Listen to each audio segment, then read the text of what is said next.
Have you heard about the Novelis fire in fall last year? Automakers across the US have been stalled till now, February 2026, 5 months later, due to the resulting aluminum shortage. One building caught fire. Ford estimated that they lost production on 100,000 trucks. But could this have been avoided?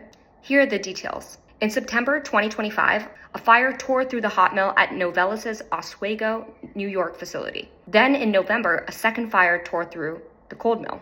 Ford halted F-150 production indefinitely. Stellantis was disrupted, Nissan was disrupted. One plant disrupted at least 3 auto OEMs and tens of thousands of workers. Here's the number that should stop you cold. Novelis supplies 36% of the automotive aluminum market, and Ford's stamping plants were tooled specifically for the physical properties of Oswego's aluminum. There was no substitute ready, no alternate path mapped, and no early warning, because nobody had modeled what would happen if Oswego went down. This wasn't a natural disaster. This was a visibility failure in mapping the fragility of our industrial base. Ford knew Novelis. Novelis is a tier 1 supplier to Ford.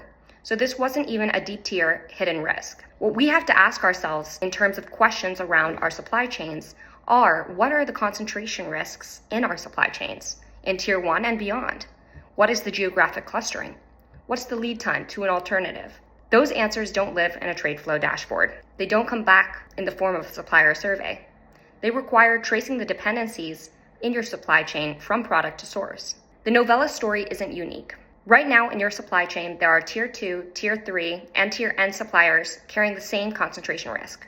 Single facilities, single geographies, single sources for critical inputs. The question isn't whether another event like this is coming.